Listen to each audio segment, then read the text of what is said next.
So if we move forward to our next part here, obviously religion is a huge factor in Peele's work, as are animals and the use of animals to symbolize larger ideas. So if we start this time with us, really curious to hear what you guys think. I think if we were to look at the three films, the symbolism of animals is probably most murky for me in 2019's Us. I think most evident that we see in the film are rabbits and the use of rabbits and maybe replication. And we see these rabbits with the tethered, amongst the tethered in this underground society. Again, I'm even still 3 years later processing what this all means.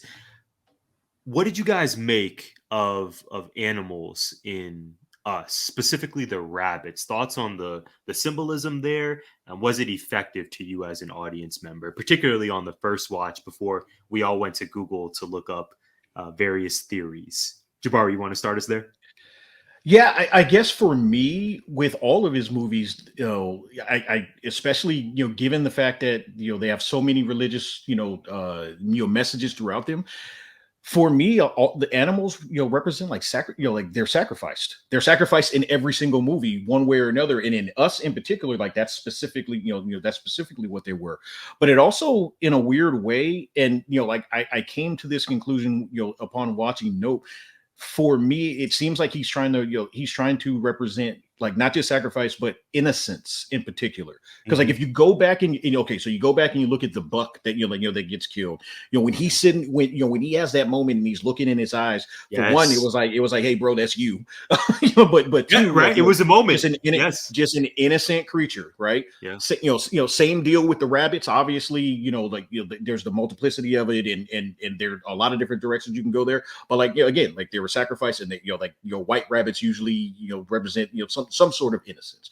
Same thing, same exact thing with the horses in this one. They were for one, my man, oh man, now I'm forgetting his name, and I just watched the movie. The character that Steve Yeun plays. Jupe.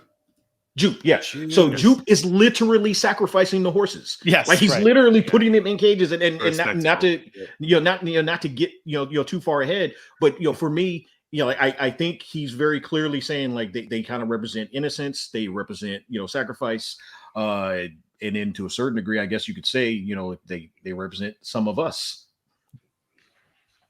Yeah, it also represents the misunderstanding of the natural world by us, or a misuse of it.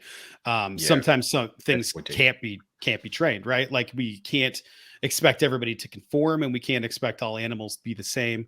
Tyler and I talked about this post Nope about I can't remember the name of the horse, the white horse in the beginning, the one that was like no, Lucky was the black horse. Oh, Lucky was the black horse. Okay. And it's not Jean Jacket. That was way later. Jean Jacket wasn't. No, Jean Jacket's the alien, right? Jean Jacket's the alien. Yeah. I can't remember the name of the horse, but it was the one that was marking its territory and stuff and acting really territorial. That was the white horse. And the white horse eventually gets eaten. Because we see it being digested when all the people get sucked up at Jupiter's landing. So, but it's the marking the territory and all of that, and Lucky being the black horse, total flipping the script there. The white horse died first. That was not lost on me what happened there. That was very intentional and obvious. And that the good guy riding the black horse was also a black man, also very obvious and poetic and kind of in your face of Hollywood's history. There was a lot of that going on there. But the animals not being able to be trained, having the animal trained out of them. We see right in the beginning, right? Don't look the animal in the eyes. Don't challenge the animal. We see it with Gordy. We see it with the chimp. Gordy. Let's make this thing talk about Gordy. Yeah. Let's make this chimpanzee that looks like us because it has forward facing eyes and opposable thumbs. Let's treat it like a person. We'll put clothes on it and stuff. Rips everybody apart because it was threatened because a balloon popped.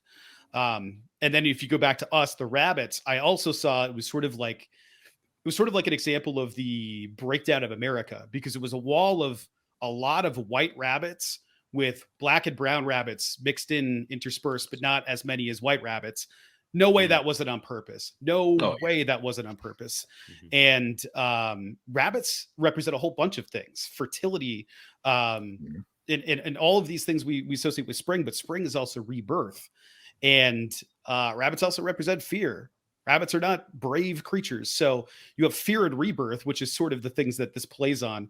You have a literal rebirth because you have a new person that was born out of this by the tethered in Us, which I think is really cool. And then there was in Get Out, correct me if I'm wrong, weren't there trophies in the house as well?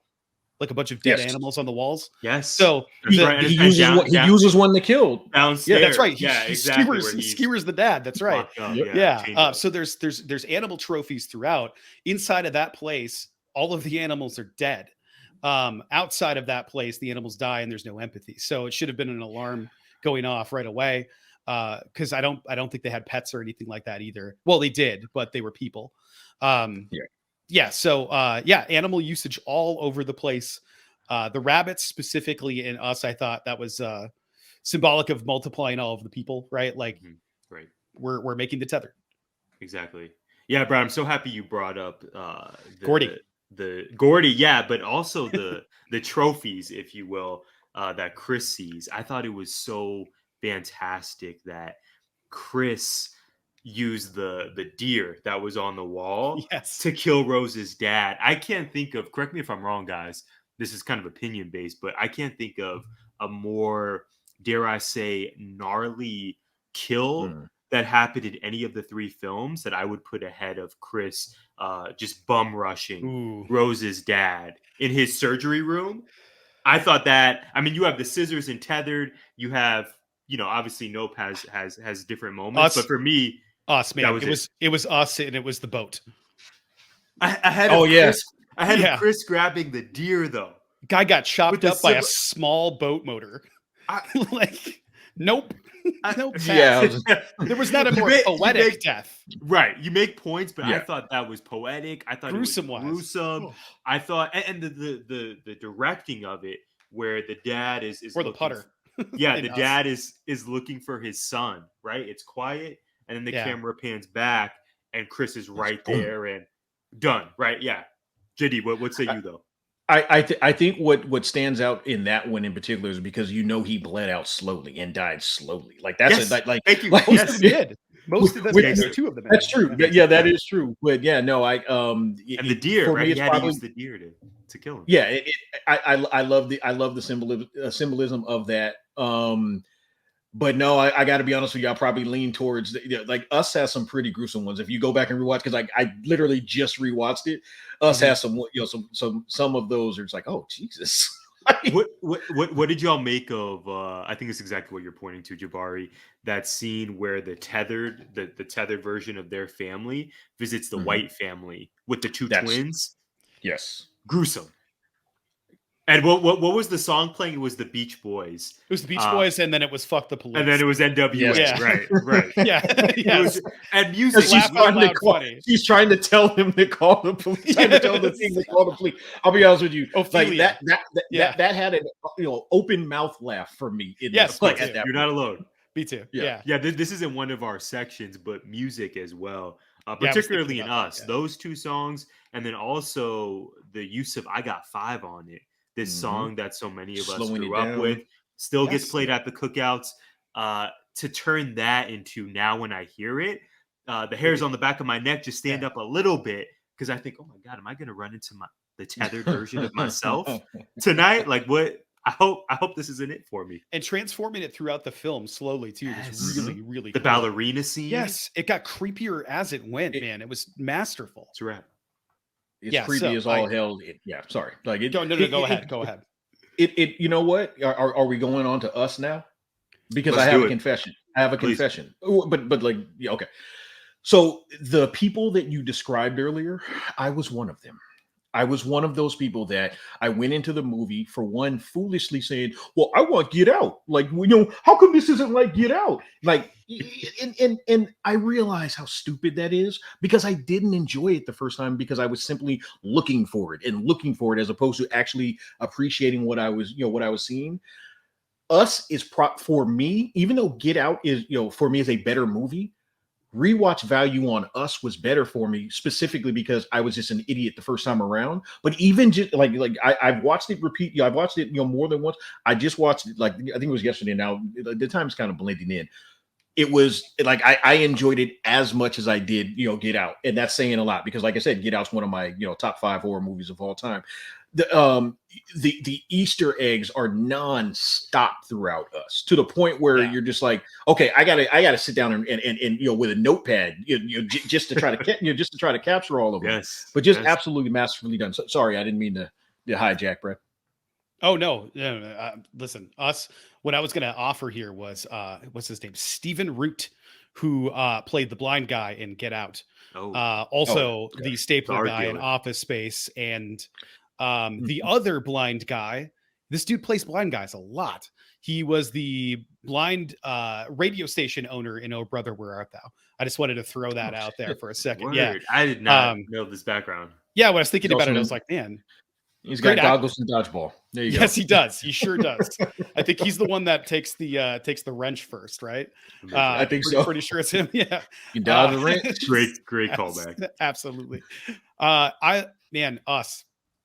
I think I'm with you. I loved Us. I thought it was great. I thought it was great this was, I think, his first attempt to make something feel global. Get Out was so intimate. Mhm. It applied to so many things, but it was an intimate setting. It's why I liked, and I'm probably on a smaller island here, but I really liked when M. Night did Signs. I love Signs. It's one of my favorite Alien movies because Mhm. it was tight and small, and you didn't need to see the whole world. You saw it on their TV screen, and that's it. And I really appreciated that. Where Us, it felt global, but it was focused on this one family, and it wasn't really a global setting. It was just the cottage, and then it was, Mhm. eventually it was in the city, which got really creepy. But and then you see stuff on TV and hear the news, and then see it in the streets, and then it kind of blows up from there. I really liked how he took something global and made it feel very small, and I thought he did the same thing in Nope. I didn't think it was as great of an effect, but I really liked that it took place on this little tiny ranch next to a Mhm. tiny little town with a one attraction. Felt like the what is it called? Come see the thing in the Upper Peninsula, and then there's like the mystery spot in probably in like 15 states, but specifically I'm thinking of Wisconsin. There's all of these different little tourist attraction spots all over America in small towns that, well, what if something like this is happening right now? And we're like, it's a bunch of bullshit. But in reality, there's something like that out there. Yeah. So I really liked that idea because I left thinking like all those places that I didn't go to, would that have been it? Like, could that have been it? Could there have been some like freaky serial killer thing going on there, or something worse? Behind the So farmhouse. Yeah. yeah, I really appreciated that. But specifically in Us, I like that how he took something that felt very, very small and focused and kind of blew it up from there, rather than Nope, which felt big just by the nature of, oh, it's a UFO. So it Mhm. automatically feels big because it's a thing from space, which we later learn is we don't really learn anything actually, which is one of my frustrations is I don't know what the hell Mhm. that thing was. Yeah. But Where'd it come um from? What's the? yeah, Yeah. which I also love the TV series Lost. I loved it. And if I can do that and have zero answers, I could probably handle myself with Nope. Yeah. I'm gonna be brief here. Oh, Jabbar, do you want to jump in? No, no, no. I was just going to say, great call on Signs. By the way, I'm in that same minority. It's the jump scares. Like for one, the alien's foot in the cornstalk. The Oh man, the cold when, shoot. exactly the Oof. when they were watching the news and it the Oh, quick little flash to it. the Mexican All birthday party. absolutely. Yeah, All yeah. all of that stuff still works, and it's probably one of the last pieces that M Night did that was good. But I digress. Sorry. Right, yeah. But so you weren't. I enjoyed The Village. Everything after that was pretty much a dumpster fire. Hold on. I got questions I for saw The Jiggy. Village in the theater. Okay. Yes, so did I. No, I'm sorry. Please go ahead. What? Tyler. Okay. No. I'm just. This is just rapid fire. The Visit. Yay or nay? Did you see it? The Wait, which one was that? grandparent, where the grandparents are actually Creepy. like the killers. The two No, I didn't. grandchildren stay over, I and then did it's not. It I was a saw. comeback, and they didn't really market it as an M Night movie because he had lost all of his Was it credibility before or after older? before Old. oh, way Oh, before, okay. See, I way missed it. I before. missed it Okay, because yeah. this Oof. was maybe 2017, 2018. But the premise is these two Huh. grandchildren, from what I remember, go visit their grandparents. But at some point in the film, the grandchildren are talking to their mother, who's Mhm. back home and a few states away. and the children are like, the mom says, "Hey, let me see your grandparents," and the children go, "Oh, okay, blah blah blah," and like, I think that it was like FaceTime, right? And they show them, Yeah. and then the mother. This I still get chills thinking about this, Jabbar. You gotta see I'm it. getting them Then right now. yeah, I know you know where I'm going. Then the mother Mhm. goes, "Who is that? That's not your grandmother." And then the call, like, yeah, I know, and it's about Okay. maybe an hour Okay. in, but it really okay. So the visit. What about what's that? Split. You weren't a fan of Split? I know you saw it.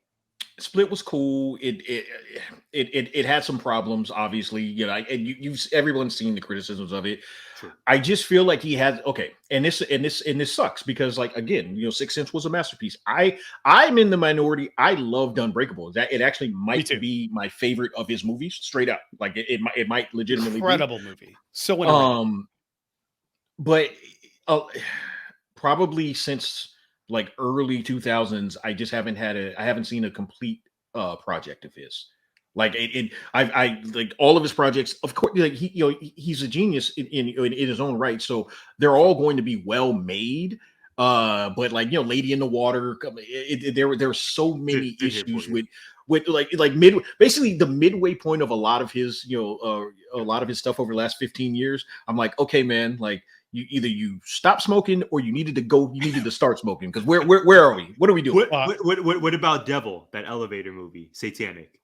I actually didn't watch that one. You did it. I did not. Okay. No, Brad and I were talking about that recently. Finally, so what do you think about Old though? That's my last question. I haven't seen it. it was terrible. Like it was absolutely terrible, and it had potential because when it started, I said, okay, all right, I see where I can see where you're going with it. But they were about 30 minutes. Like he didn't even get to the midway point. About 30 minutes in, I was like, oh come on, man, don't M Night this up. Just keep going with this. Just keep going with this. He did that movie too. Final thoughts here, and then Yeah. we'll when in editing, I'm definitely moving this. I he did a movie with Mark Wahlberg. I can't remember the name of it, but it was like the wind carried a virus that made everybody kill Was it each The other. Happening? It was The Happening. Yes, thank you. Saw that. Oh, some of the worst acting I've ever seen in my life, and I know those people can act. It was so I was laughing in the theater at moments that should not be laughed at. Out Exactly. loud, hilariously bad stuff. And I am an M. Night mark. So, or I was at the time. Because I mean, like even Lady in the Water, I was like, all right, it was like a kid's fairy tale kind of thing. I popped for the dude that only worked out half of his body. I thought that was hilarious. That was funny. But like otherwise I was like, oh, Bryce Dallas Howard rules. This is gonna be great. It was not great. It was pretty bad. But you compare that to the Avatar build they did. Oh, what a bad movie. They even changed the names of the people. Like you can't do that. And then you cast all the bad guys as like Southeast Asian people. Ooh, what are we doing, man? Like we gotta this is a problem. So but in terms of like horror legacy, I think M. Night's up there. Has to be because of what he did early on. Yeah, he's a box office draw, no doubt. Peelecast is a 19 Media Group production. You can find 19 Media Group at 19M Group, and you can find each of us on Twitter at Tyler J. McDowell, at Win Duster, and at Jabari Davis NBA.